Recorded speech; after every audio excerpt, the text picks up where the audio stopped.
ಎಲ್ಲರಿಗೂ ಶರಣು. ರಾಜ್ಯಪಾಲರ ಕಿರಿಕು ಕೇವಲ ಕರ್ನಾಟಕದಲ್ಲಿ ಮಾತ್ರ ಅಲ್ಲ, ಕೇರಳ, ತಮಿಳುನಾಡು, ಕರ್ನಾಟಕ 3 ಕಡೆನೂ ಏಕಕಾಲದಲ್ಲಿ ಆಗಿದೆ. ಇದು ತುಂಬ ಜನ ಏನು ಹೇಳ್ತಾರೆ ಅಂತಂದರೆ, ಸಂವಿಧಾನಕ್ಕೆ ವಿರುದ್ಧವಾದ ನಡೆ ಅಂತ ಹೇಳ್ತಾರೆ. ಖಂಡಿತವಾಗ್ಲೂ ಇದು ಸಂವಿಧಾನದ ವಿರುದ್ಧವಾದ ನಡೆ ಅಲ್ಲ. ಯಾಕೆ ಅಂತಂದರೆ, ಸಂವಿಧಾನದಲ್ಲಿ ಆರ್ಟಿಕಲ್ 176 ಏನು ಹೇಳುತ್ತೆ ಅಂತಂದರೆ, ಪ್ರತಿ ವರ್ಷ ಏನು ಮೊದಲನೇ ಸೆಷನ್ ನಡೆಯುತ್ತೆ, ಅದರಲ್ಲಿ ಜಂಟಿ ಅಧಿವೇಶನ ಕುರಿತು ರಾಜ್ಯಪಾಲರು ಭಾಷಣ ಮಾಡಬೇಕು. ಈ ಭಾಷಣ ರಾಜ್ಯ ಸರ್ಕಾರ ಏನು ಬರ್ಕೊಡುತ್ತೆ ಅದನ್ನ ಭಾಷಣ ಮಾಡಬೇಕು. ಇದರಿಂದ ತಪ್ಪಿಸ್ಕೊಳ್ಳಂಗಿಲ್ಲ. ಮತ್ತೆ ರಾಜ್ಯಪಾಲರ ಜಾಗದಲ್ಲಿ ಬೇರೆ ಯಾರೂ ಕೂಡ ಈ ಒಂದು ಕೆಲಸನ ನಿರ್ವಹಿಸುವಂಗಿಲ್ಲ ಅಂತ ಸಂವಿಧಾನದ ಆರ್ಟಿಕಲ್ 176 ಹೇಳುತ್ತೆ.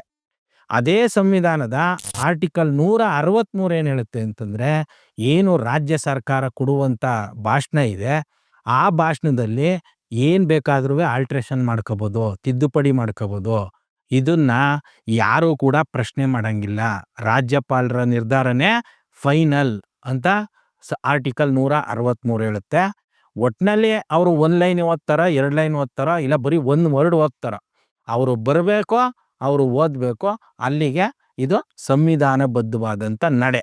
ಯಾಕಂತಂದರೆ ನೋಡಿ, ಕೇರಳದ ರಾಜ್ಯಪಾಲರು ಏನು ಮಾಡಿದ್ರು ಅಂತಂದರೆ, ರಾಜ್ಯ ಸರ್ಕಾರ ಸಿದ್ಧಪಡಿಸಿದ್ದ ಭಾಷಣದಲ್ಲಿ ಕೆಲವು ಲೈನ್ಗಳನ್ನ ಸ್ಕಿಪ್ ಮಾಡಿದ್ರು. ಅವರು ಕೆಲವು ಲೈನ್ಗಳನ್ನ ಬಿಟ್ಟು ಅವರು ಭಾಷಣನ ಓದಿದ್ರು. ಅಲ್ಲಿಯ ಅಸೆಂಬ್ಲಿಲಿ ಒಂದಷ್ಟು ಶಾಸಕರುಗಳು ಅದನ್ನು ವಿರೋಧ ಮಾಡಿದ್ರು.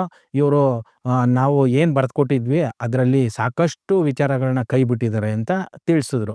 ಇನ್ನು ತಮಿಳ್ನಾಡಲ್ಲಿ ರಾಜ್ಯಪಾಲರಿಗೆ ಬರ್ಕೊಟ್ಟಿದ್ದ ಭಾಷಣ ಮಾಡೋದಕ್ಕೂ ಮೊದಲೇನೆ ಅಲ್ಲಿ ತಮಿಳ್ ತಾಯಿ ಅಂತ ಏನು ನಾವಿಲ್ಲಿ ನಾಡಗೀತೆ ಅಂತ ಆಡ್ತೀವಿ, ಅದನ್ನ ಮೊದಲು ಹೇಳುವಂಥ ಪ್ರತೀತಿನ ಮೊದಲಿಂದನೂ ಅವ್ರು ಮಾಡ್ಕೊಂಡು ಬಂದಿದ್ದಾರೆ. ನಿಜವಾಗ್ಲೂ ಎಲ್ಲ ರಾಜ್ಯಗಳು ಕಲಿಬೇಕಾಗಿರೋದು ಇದನ್ನ. ಇಲ್ಲಿ ಇವರು ಅಳುಮುಂಜಿಗಳ ಥರ ಆಡ್ತಾ ಇದ್ದಾರೆ, ರಾಷ್ಟ್ರಗೀತೆ ಆಡಲಿಲ್ಲ, ರಾಷ್ಟ್ರಗೀತೆಗೆ ಅವಮಾನ ಮಾಡಿಬಿಟ್ರು ಅಂತ. ಆದರೆ ತಮಿಳ್ನಾಡಲ್ಲಿ ನೋಡಿ, ಮೊದಲನೇ ಸಲ ಎಂಟ್ರಿ ಆದ ತಕ್ಷಣವೇ ಫಸ್ಟು ಆ ತಮಿಳ್ ತಾಯಿ ಅನ್ನುವಂಥ ಹಾಡನ್ನು ಹಾಡಬೇಕು. ಅದು ಹಾಡಾದ್ಮೇಲೆ ರಾಜ್ಯಪಾಲ ಮಾತಾಡಬೇಕು.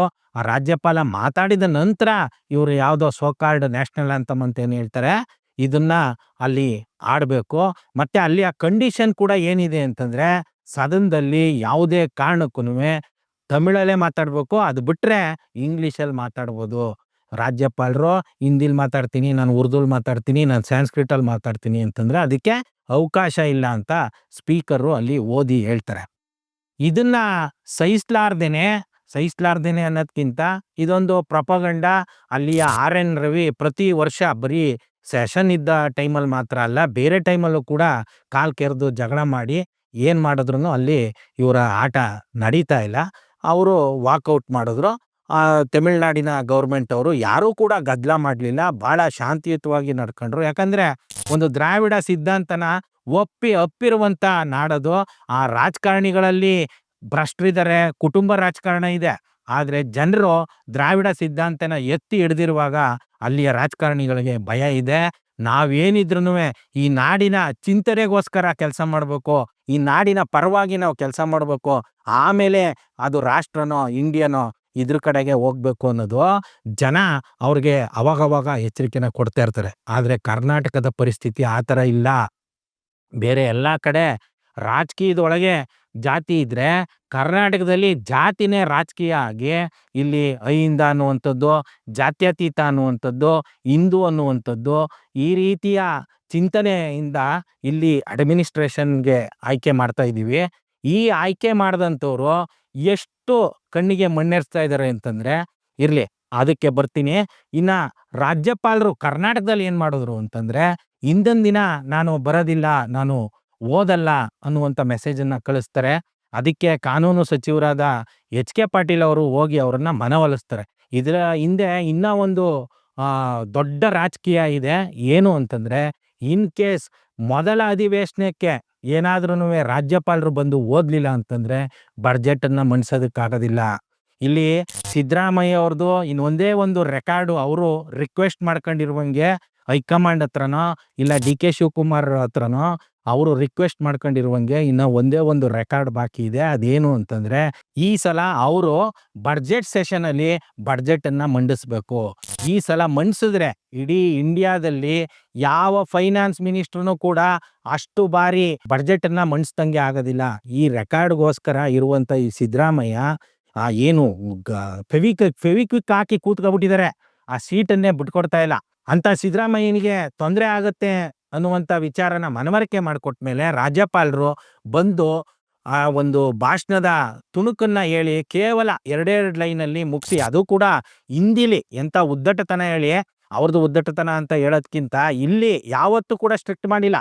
ತಮಿಳ್ನಾಡಲ್ಲಿ ಸ್ಟ್ರಿಕ್ಟ್ ಮಾಡಿರುವಂಗೆ ಇಲ್ಲಿಯ ಸ್ಪೀಕರು ಬಂದ ತಕ್ಷಣನೇ ಅವ್ರಿಗೆ ಇನ್ಸ್ಟ್ರಕ್ಷನ್ಸ್ ಕೊಡಬೇಕು. ಒಂದು, ನೀವು ಕನ್ನಡದಲ್ಲಿ ಮಾತಾಡಬೇಕು.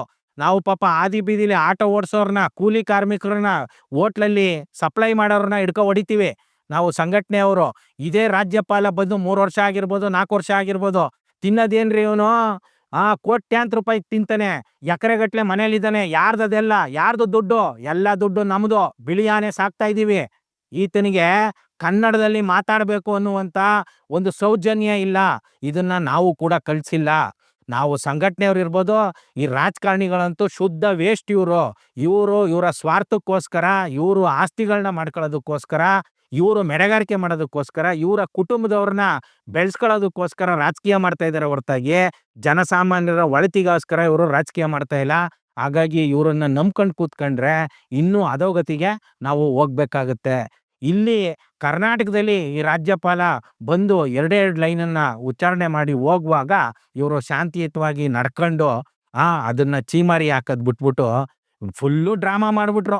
ಏನು ಹೆಂಗಿದ್ರು ಯಾರಿಂದ ಕಲ್ತಿರೋದು? ಇದೇ ಸಿದ್ದರಾಮಯ್ಯ ತೋಳ್ ತಟ್ಟೋದು, ಬಾಗ್ಲು ಒದೆಯೋದು, ಇದೆಲ್ಲ ಮಾಡಿಲ್ವಾ?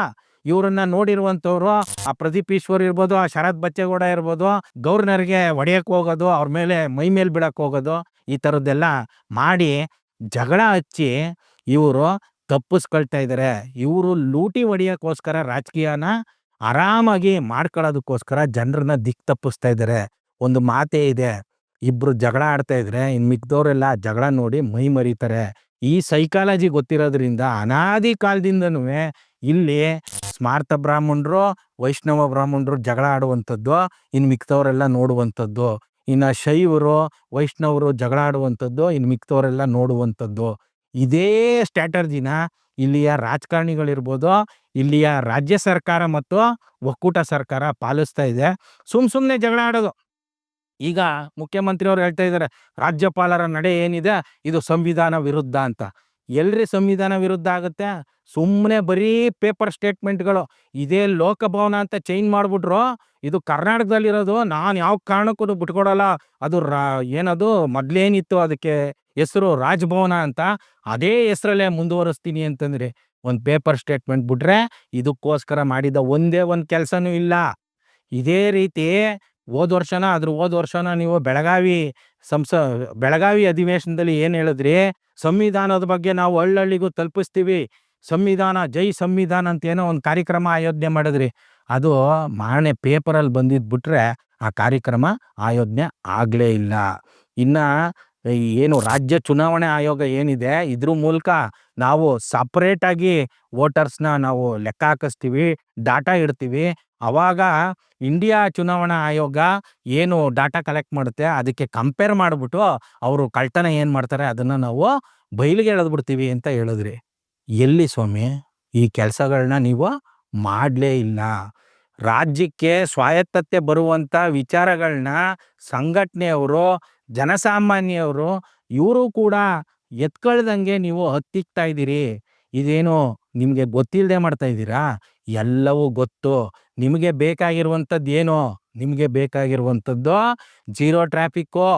ಜೀರೋ ಟ್ರಾಫಿಕ್ ಸಿಕ್ಕಿಲ್ಲ ಅಂತಂದರೆ ಕುಲ ಬಾಂಧವ್ರನ್ನೇ ನೀವು ನಿಮ್ಗೆ ಎಲ್ಲೆಲ್ಲಿ ಬೇಕೋ ಅಲ್ಲಿ SP ಗಳನ್ನ ಹಾಕಬಿಟ್ಟಿದ್ದೀರಿ. ಅವ್ರಿಗೆ ಕಾಲಲ್ಲಿ ಬೇಕಾದ್ರೂ ಒದಿಯಪ್ಪ ಅನ್ನುವಂಥ ಧೈರ್ಯ ಬಂದಿದೆ. ಅವ್ರಿಗೆ ಅಷ್ಟು ಧೈರ್ಯ ಕೊಟ್ಟಿದ್ದೀರಿ ನೀವುಗಳು. ಜನಸಾಮಾನ್ಯರನ್ನ ಬೂಟ್ ಕಾಲಲ್ಲಿ ಒದಿಸ್ತೀರಿ ಪೊಲೀಸವ್ರ ಕೈಯಲ್ಲಿ. ಅದಕ್ಕೆ ಒಂದೇ ಒಂದು ಸ್ಟೇಟ್ಮೆಂಟ್ ಕೂಡ ಕೊಡಲ್ಲ ಅಂತಂದರೆ ಎಷ್ಟು ಉದ್ದಟತನ ನಿಮ್ಮಲ್ಲಿ ಅಡಗಿದೆ ಅನ್ನೋದು ನೀವೇ ಯೋಚನೆ ಮಾಡಬೇಕು.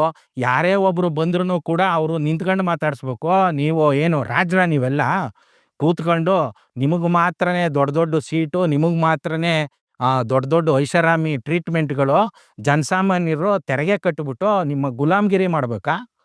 ಹಾಗಾಗಿ ಈ ರಾಜ್ಯಪಾಲರ ನಡೆ ಏನಿದೆ, ಇದನ್ನ ಈ ರಾಜ್ಯ ಸರ್ಕಾರಗಳು, ಈ ರಾಜಕಾರಣಿಗಳು ಭಾಳ ದೊಡ್ಡದಾಗಿ ದಿಕ್ಕು ತಪ್ಪಿಸ್ತಾ ಇದ್ದಾರೆ. ಇದೊಂದು ಗದ್ದಲ ಎಬ್ಬಿಸಿ ಜನರನ್ನ ಎಂಗೇಜ್ ಮಾಡ್ತಾ ಇದ್ದಾರೆ ಹೊರತಾಗಿ ಇದರಿಂದ ಇವರು ಯಾವುದೇ ರೀತಿಯ ತಿದ್ದುಪಡಿನ ಕೂಡ ಮಾಡ್ಸಕ್ಕೆ ಸಾಧ್ಯ ಇಲ್ಲ. ಅದರಲ್ಲಿ ಇರೋದ್ರಲ್ಲಿ ತಮಿಳ್ನಾಡವರು ಕೇವಲ ಈ ರೀತಿ ರಾಜ್ಯಪಾಲ ಕಿರಿಕ್ ಮಾಡ್ದಾಗ ಮಾತ್ರನೇ ಮಾತಾಡ್ತಾ ಇಲ್ಲ. ಬೇರೆ ಸಂದರ್ಭದಲ್ಲೂ ಕೂಡ ಅಲ್ಲಿಯ ಸಂಘಟನೆಗಳು, ಅಲ್ಲಿಯ ದ್ರಾವಿಡ ಚಿಂತನೆಯ ಸಂಘಟನೆಗಳು ಅವಾಗವಾಗ ಸರ್ಕಾರಗಳಿಗೂ ಕೂಡ ಚಾಟಿ ಬೀಸೋದ್ರಿಂದ ಅವರುವೆ ಇನ್ನ ಓಟ್ ಗಳಿಸೋದಕ್ಕೋಸ್ಕರ ಅವರು ನಾಟಕ ಆಡ್ತಾರೆ. ಅಲ್ಲಿಯ ರಾಜಕಾರಣಿಗಳನ್ನು ಕೂಡ ನಾವು ಅನುಮಾನ ದೃಷ್ಟಿಯಿಂದನೇ ನೋಡ್ಬೇಕಿರುತ್ತೆ. ಹಾಗಾಗಿ ಈ ರಾಜ್ಯಪಾಲ ಹುದ್ದೆ ಏನಿದೆ ಇದು ಟೋಟಲಿ ವೇಸ್ಟ್ ಹುದ್ದೆ ಅದು. ಅದನ್ನ ತಗ್ಸಾಕೋದಕ್ಕೆ ನಾವೆಲ್ಲ ಜನಸಾಮಾನ್ಯರೇ ಒಗ್ಗೂಡಿ ಕೆಲಸ ಮಾಡಬೇಕೆ ಹೊರತಾಗಿ ಈ ರಾಜಕಾರಣಿಗಳನ್ನ ನಂಬಿದ್ರೆ ಯಾವ ಕಾರಣಕ್ಕೂ ಆಗಲ್ಲ. ಇನ್ನು ಈ ರಾಜ್ಯಪಾಲ ಅಂತ ಏನು ಪೋಸ್ಟಿಂಗ್ನ ಕೊಡ್ತಾರೆ, ಇವ್ರುಗಳು ಯಾವಾಗ ಪೋಸ್ಟಿಂಗಿಗೆ ಬರ್ತಾರೆ ಅಲ್ಲಿಂದ ಪೋಸ್ಟಿಂಗ್ ಬಿಟ್ಟು ಹೋಗುವಾಗ ನೀವೇನಾದ್ರೂ ಅವ್ರ ಆಸ್ತಿಗಳನ್ನ ನೀವೇನಾರ ಮೆಜರ್ ಮಾಡಿಬಿಟ್ರೆ ಆ ಮೆಜರಿಂಗ್ ಇನ್ಸ್ಟ್ರೂಮೆಂಟೇ ಬ್ಲಾಸ್ಟ್ ಆಗ್ಬಿಡ್ತದೆ. ಅಷ್ಟು ಕೋಟ್ಯಾಂತರ ರೂಪಾಯಿ ಲೂಟಿ ಮಾಡ್ತಾರೆ. ಒಂದೊಂದು ಯೂನಿವರ್ಸಿಟಿ ಗ್ರ್ಯಾಂಟಲ್ಲಿರ್ಬೋದು, ಇಲ್ಲ ಅಲ್ಲಿ ಅಪಾಯಿಂಟ್ಮೆಂಟ್ಗಳಲ್ಲಿರ್ಬೋದು, ಇಲ್ಲ ಅಲ್ಲಿ ವಿ ಸಿಗಳನ್ನ ನೇಮಿಸೋದ್ರಲ್ಲಿರ್ಬೋದು, ಇನ್ನು ಬೇರೆ ಬೇರೆ ವಿಚಾರದಲ್ಲಿ ಸಾಕಷ್ಟು ದುಡ್ಡಿರುವಂಥ ಜಾಗ ಇದು. ಇಲ್ಲಿಗೆ ಬರೋದೇನೆ ಇವರು ಲೂಟಿ ಹೊಡೆಯೋದಕ್ಕೆ, ಜೊತೆಗೆ ಈ ಒಂದು ರಾಜ್ಯ ಸರ್ಕಾರಗಳನ್ನ ಕಂಟ್ರೋಲಲ್ಲಿ ಇಟ್ಕೊಂಡು ಇವರು ಸುಮ್ಮನೆ ತೆರಿಗೆ ಕಲೆಕ್ಟ್ ಮಾಡಿಕೊಟ್ಟು ಸುಮ್ಮನೆ ಅಲ್ಲಿ ನಮ್ಮ ಹಳ್ಳಿ ಊರುಗಿರಲ್ಲಿ ಬಂದು ಬೆಳೆಗಾರಿಕೆ ಓಡಾಡ್ಕೊಂಡು ರಾಜ್ಯ ಸರ್ಕಾರಗಳು ಇರಲಿ, ಆ ರೀತಿ ಮಾತ್ರನೇ ಕಂಟ್ರೋಲ್ ಮಾಡೋಕ್ಕೆ ಈ ಒಂದು ರಾಜ್ಯಪಾಲ ಹುದ್ದೆ ಇರೋದು. ಹಾಗಾಗಿ ಈ ರಾಜ್ಯಪಾಲ ಹುದ್ದೆನ ತಗ್ಸಾಕೋದಕ್ಕೆ ನಮ್ಮಂಥವ್ರು ನಿಮ್ಮಂಥವ್ರನ್ನೇ ಕಷ್ಟಪಡಬೇಕಿದೆ. ಶರಣು. Thank you.